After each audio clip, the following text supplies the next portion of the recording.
Hello and welcome to another Mach-E video. Today I want to talk about my experience using Ford Co-Pilot 360, Assist 2.0, and BlueCruise. Co-Pilot 360 and Assist 2.0 both contain different technologies that in the end enable BlueCruise hands-free highway driving. This includes tech like lane centering, adaptive cruise control, or emergency braking.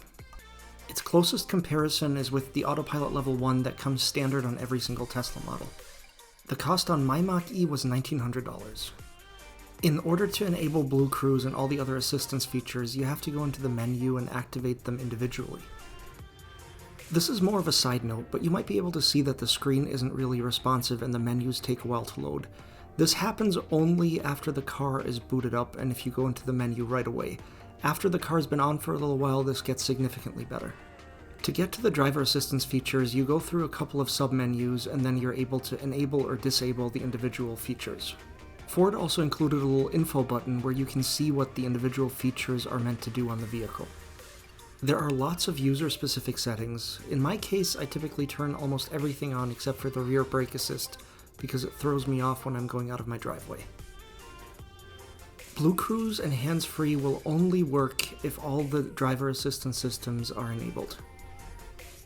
BlueCruise is a combination of using the adaptive cruise control and lane centering while watching your eyes to make sure that you're watching the road. I figured the best way to show you how the whole system works is to take you on a quick ride with the Mach-E. I wore a head-mounted GoPro so I would have my hands free to do whatever I needed to do in the vehicle. I probably looked like an idiot for the rest of the drivers, but it definitely did the trick. I really like Ford's solution to the parking cameras. Not only do you have a bird's eye view and a camera behind you, but you can also see what's right in front of you if you're driving close to something. I haven't played around too much with the full automatic park assist, but the times that I did try it, it worked pretty well. We're going to speed it up a little bit as I drive towards the highway. Note that I turned off the e-heat, turned on the seat heater, and the heated steering wheel to conserve energy. This was one of the warmer days in Michigan. There were less prison bars in the display, and the range also looked pretty good. Keep in mind though that pretty good still is about 100 miles less than the vehicle's rated for, so I'd probably get around 170 instead of the 270 that the vehicle is advertised with. BlueCruise is available on 130,000 miles of US highways according to Ford.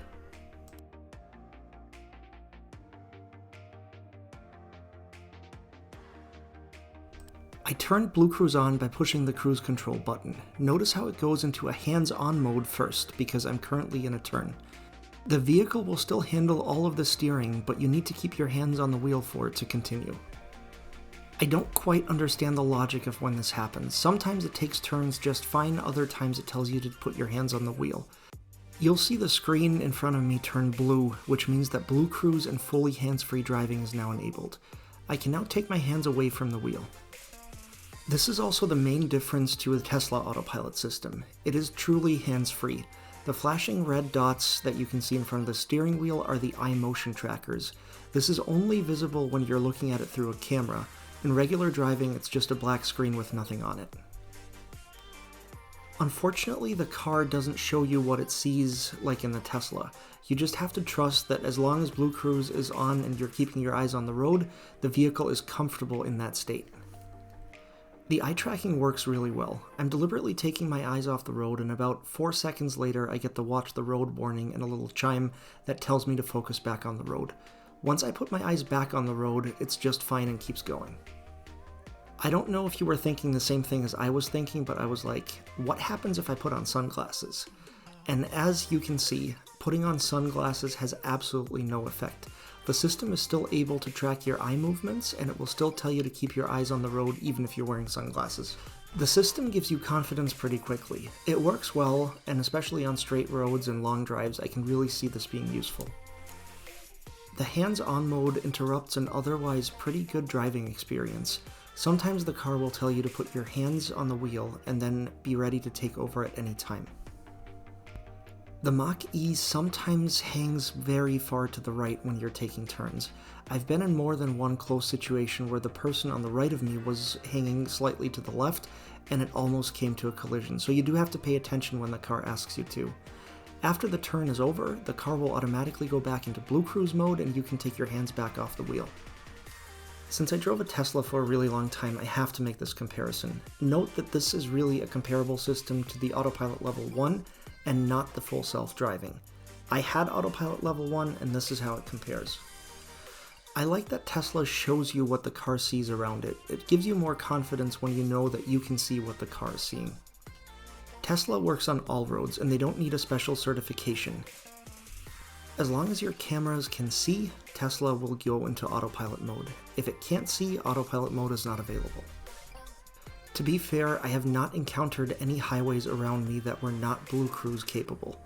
It also probably has something to do with Ford being a Detroit company, me living in Detroit, and the car having been developed on the roads around me. Tesla's lane centering is also better on average. I can't recall any situations where I was too close to another car that was in another lane, and this has already happened multiple times throughout the month and a half of ownership with the Mach-E. Back to the Ford now, and hello there. I wanted to show you how lane changing works. You have to turn on the turn signal, change the lane, and then just let the car go straight again, and BlueCruise will take back over. While the Mach-E won't actively do anything to make sure that you don't miss your exit or anything, it will give you a chime and a noise and make sure that you have plenty of time to prepare if you need to switch lanes or follow an exit. As I was turning around and stopped my video, I found an empty parking lot with snow. As you might be able to see, I figured it was worthwhile to check whether the traction control could really be turned off fully. The answer is yes, and the car is lots of fun to go sideways in. I put winter tires on all of my cars, so the Mach-E is no exception.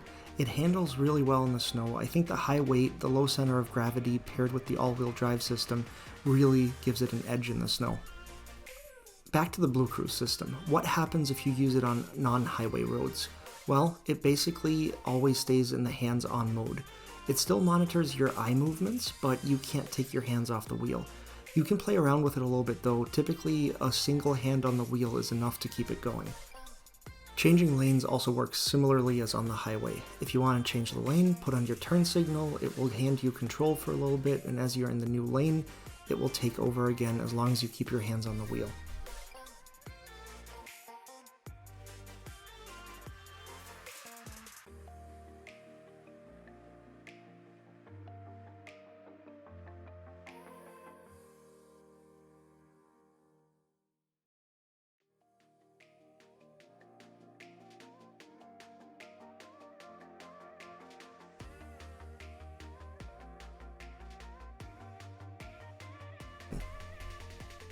So that leaves me with my conclusion and the obvious comparison to the Tesla Autopilot system. In my opinion, the system is good overall, and I would definitely choose the option if I had to reorder my car again. However, it is not at the level yet to compete with Tesla, which is to be expected considering how much of a head start Tesla has on this whole technology and how much more data they're able to collect with all the vehicles that they have on the road. I use the system quite frequently, but I always have to pay attention to make sure that nothing bad happens, which is fine because it's not a full self-driving feature, it's a hands-free feature. And until we get full self-driving, I think this is going to be something that we're going to have to deal with on every vehicle. Just like with the battery and power delivery, Ford takes a more conservative approach than Tesla does. The responsibility continues to be with the driver, and if the car doesn't feel 100% comfortable taking a turn, it asks you to take over. It's something that you can get used to pretty easily, and I do still think on long drives this is going to be a system that helps drivers focus and takes away some of the risks of crashing. The system is likely going to get significantly better as Ford collects more data and more miles are driven using the BlueCruise system. While I'm fine using the system as it sits now, I would really love to see some over-the-air updates to address some of these issues. Once again, thanks for watching, subscribe for new content, and if you have any ideas on things you'd like to see about the Mach-E, please post them in the comments below.